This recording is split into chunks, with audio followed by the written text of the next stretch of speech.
तो rational number lecture number 2 में हम रैशनल और इरेशनल नंबर्स को देखते हैं, रियल और कम्प्लेक्स नंबर्स को देखते हैं। तो रैशनल नंबर ऐसा नंबर होता है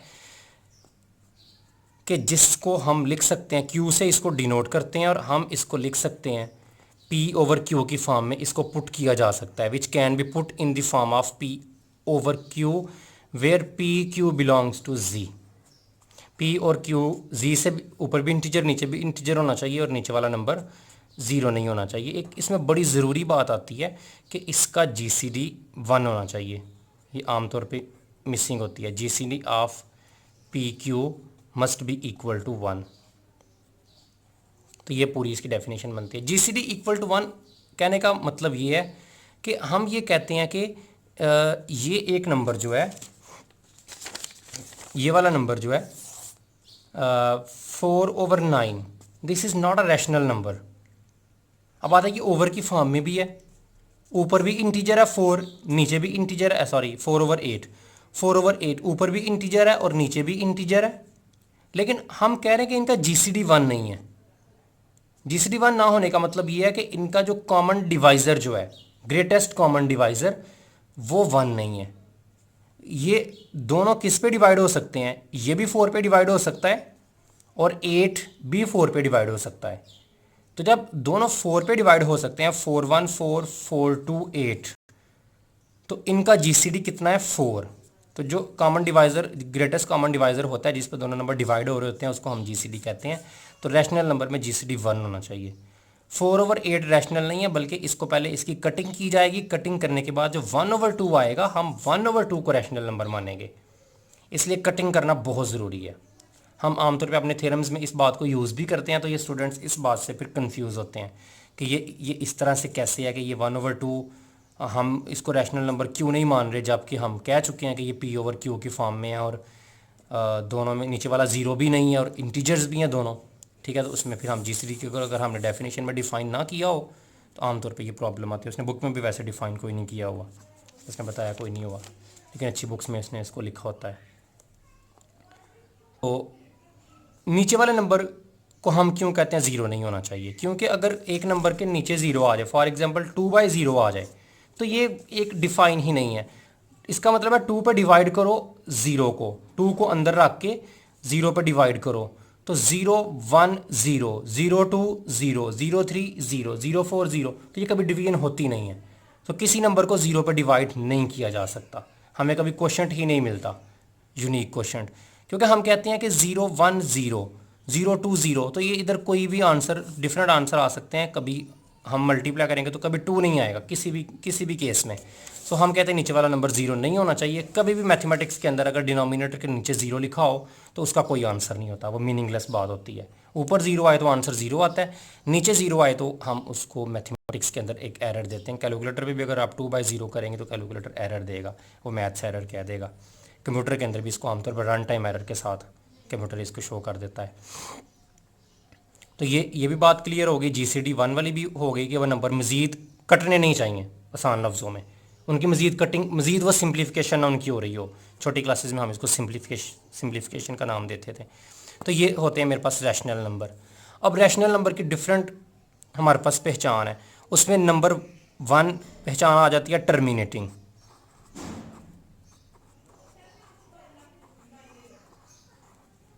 टर्मिनेटिंग numbers are rational।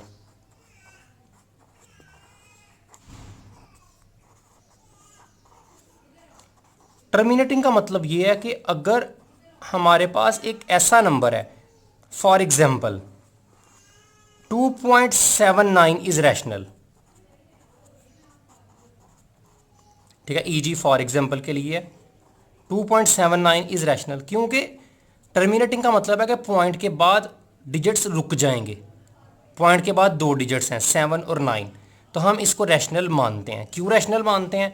क्योंकि अगर 279 पॉइंट की जगह पे 1 लगा लिया जाए और आगे 2 डिजिट्स हैं, 2 0 लगा लिए जाएं, तो ये पी ओवर क्यू की फॉर्म में आ गया है। ऊपर भी इंटीजर है, नीचे भी इंटीजर है, तो ये इस डेफिनेशन की कैटेगरी में फॉल कर गया है। इसलिए हम पॉइंट के बाद जो नंबर रुक जाते हैं हम पॉइंट की जगह 1 लगा के उतने डिजिट्स लगा लेते हैं। अगर उसकी कटिंग हो रही हो तो कटिंग कर लेते हैं, इसकी तो कटिंग हो ही नहीं रही, ये आपस में किसी नंबर से कैंसिल नहीं हो सकते, इसलिए इनका GCD 1 है। 1 के अलावा किसी नंबर पे इन्होंने कैंसिल नहीं होना। ठीक है, 9 9 2 11 7 8 ये 3 से कैंसिल होता है, लेकिन ये 3 से नहीं होता, तो हम फिर इसको एज ए रैशनल नंबर मान लेते हैं। नंबर टू हम कहते हैं टर्मिनेटिंग के बाद कहते हैं recursive number. Recursive numbers are rational. ये सबसे इंपॉर्टेंट टाइप है जो MCQs में पूछी जाती है। रिकर्सिव नंबर्स क्या होते हैं कि एक नंबर पॉइंट के बाद 1 7 1 7 1 7 1 7 1 7 एंड सो ऑन, ये टर्मिनेट तो नहीं हो रहे, रुक तो नहीं रहे इस केस की तरह, नॉन टर्मिनेटिंग है, लेकिन बार बार 1 7 आ रहा है, 1 7 1 7 1 7 1 7, तो ये इसको हम कहते हैं रिकर्सिव बिहेवियर। ये हमें नज़र आ रहा है कि 1 7 बार बार रिपीट हो रहा है, तो ये नंबर भी रैशनल होते हैं, इनको भी ओवर की फॉर्म में लिखा जा सकता है। ये हम जाके चैप्टर नंबर 6 में इसको हम लोग डिस्कस करेंगे। चैप्टर नंबर 6 में देखेंगे कि इसको हम किस तरह से P/Q की फॉर्म में लिख सकते हैं, ओवर की फॉर्म में। उधर वेरी वेरी इंपॉर्टेंट क्वेश्चन ये होगा। वैसे उसने 9th क्लास में भी कुछ इस तरह के क्वेश्चन को इंट्रोड्यूस करवाया हुआ है।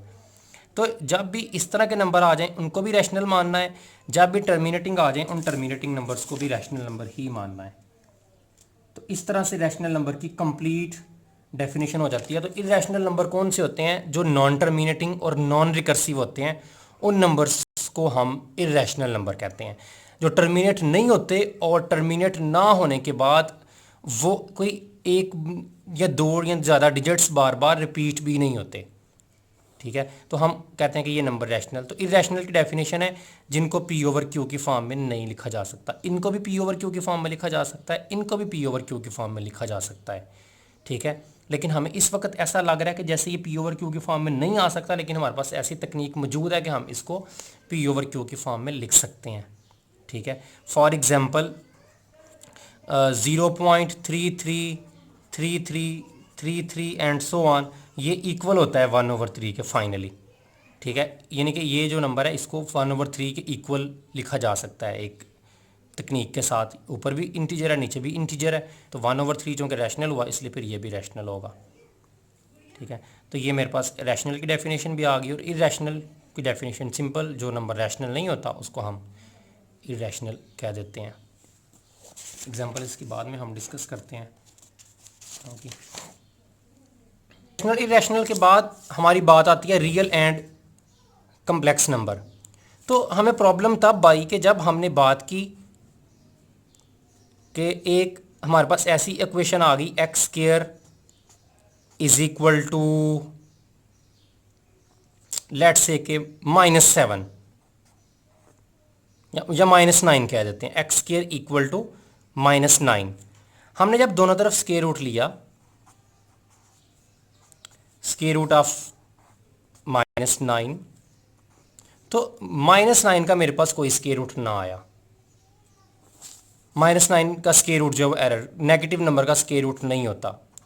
तो हमें प्रॉब्लम ये आई कि अब तो ये इरैशनल नंबर भी नहीं है, ना ये रैशनल है, क्योंकि ना तो ये P/Q की फॉर्म में है, ना ये, क्योंकि हमने कहा था कि ऐसा नंबर, ऐसे नंबर को हम इरैशनल कहते हैं कि जिसमें ऊपर स्क्वायर रूट और नीचे, यानी कि P/Q की फॉर्म में हो, चाहे ऊपर इंटीजर ना हो या नीचे इंटीजर ना हो, लेकिन वो नंबर डिफाइन हो।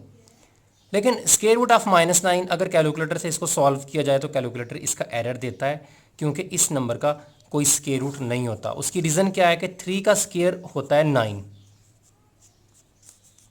और -3 का स्क्वायर क्या होता है, वो भी होता है 9। नेगेटिव इसको पॉजिटिव कर देता है।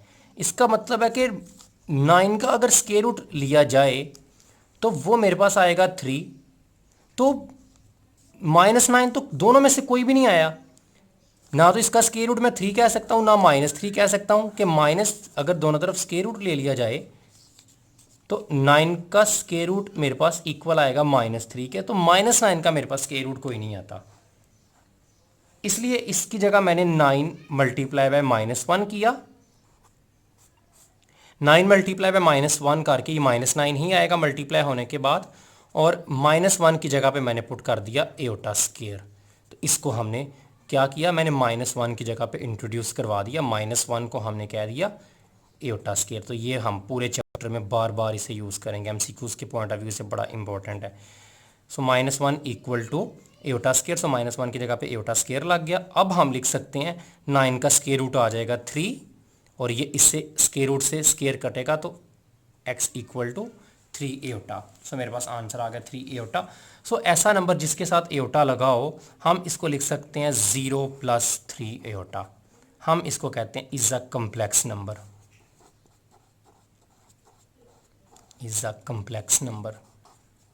सो कम्प्लेक्स नंबर ऐसे होते हैं जिसमें एओटा आ जाता है, तो ये इस फॉर्म में आते हैं। इसको हम आमतौर पे कम्प्लेक्स नंबर को z से डिनोट किया जाता है, और हम इसको लिखते हैं z equal to a + b iota, a + b। पहले नंबर के साथ एओटा नहीं होता, जबकि दूसरे नंबर के साथ एओटा आता है। जैसे इसमें a 0 है, b इसमें 3 है, और आमतौर पे इन नंबर्स को हम इस बुक के अंदर z से डिनोट करेंगे जब भी कम्प्लेक्स नंबर की बात आएगी। अगर आप रियल नंबर की बात करें, हमारे पास एक रियल नंबर है, लेट्स से 7 एक रियल नंबर है। मैं 7 को लिख सकता हूँ, 7 को x इक्वल टू 7, तो 7 को लिखा जा सकता है 7 + 0 एओटा।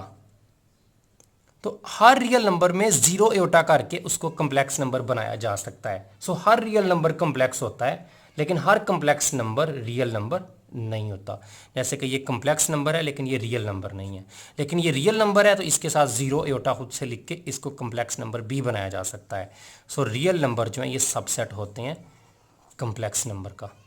सो हमारे पास फाइनल जो बन गया, नेचुरल नंबर सबसेट थे होल नंबर का, होल नंबर सबसेट थे इंटीजर्स का, इंटीजर सबसेट थे रैशनल का, रैशनल सबसेट थे रियल नंबर का, और रियल नंबर सबसेट हैं कम्प्लेक्स नंबर का। यानी कि ये सारे के सारे नंबर जो हैं ये कम्प्लेक्स नंबर में आ जाते हैं। सो हम अभी तक जितना मैथमेटिक्स के अंदर एफएससी लेवल तक हम जो बड़े से बड़ा सेट देखते हैं वो कम्प्लेक्स नंबर का होता है। कम्प्लेक्स नंबर कैसे बनता है? कम्प्लेक्स नंबर दो रियल नंबर के मिलने से बनता है। अगर एक कम्प्लेक्स नंबर है 2 + 7 एओटा फॉर एग्जाम्पल, ठीक है, this is also a complex number. तो A2 है, B7 है, तो एक रियल नंबर 2 है, एक रियल नंबर 7 है, दो रियल नंबर के मिलने से एक कम्प्लेक्स नंबर बनाया जाता है। पहले को हम कहते हैं रियल पार्ट, और दूसरे पार्ट को हम कहते हैं इमेजिनरी पार्ट, जो एओटा के साथ आता है। ज़रूरी नहीं कि दूसरे नंबर पे आए, इसको 7 एओटा + 2 लिख देंगे तो 7 को ही इमेजिनरी पार्ट माना जाएगा। जो एओटा के साथ लिखा होगा उसी को इमेजिनरी पार्ट बोला जाएगा, और दूसरे पार्ट को रियल पार्ट बोला। इसमें रियल पार्ट 0 है, इमेजिनरी पार्ट 3 है। इसमें रियल पार्ट 7 है, इमेजिनरी पार्ट इसका 0 है। सो हर रियल नंबर का इमेजिनरी पार्ट 0 होता है। सो ये भी एमसीक्यूज में वो पूछ लेता है। For every real number imaginary part is 0। जो उसने 1 2 3 0 ऑप्शन दी होगी तो हम 0 को टिक करेंगे।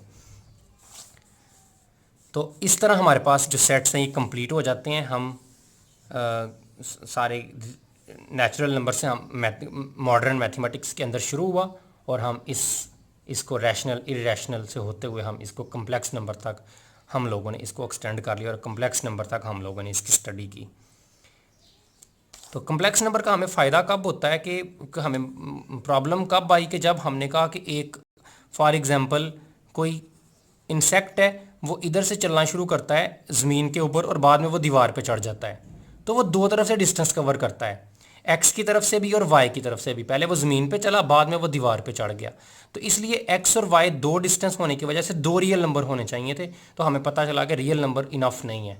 जब एक चीज़ 2 डिमेंशन के अंदर मूव करती है तो उस वक्त हमारे पास जो है वो कम्प्लेक्स नंबर भी हो, 2 डिमेंशनल नंबर भी होने चाहिए। जब हमने कहा 3 डिमेंशनल में मूव करती है तो हम अगली क्लासेस में जाके हम क्वाटर्नियंस वगैरह 4 डिमेंशनल नंबर या इससे हायर डिमेंशनल की स्टडी भी करते हैं नंबर्स की। उसके बाद कम्प्लेक्स नंबर उनका सबसेट बन जाता है उन सभी नंबर्स का।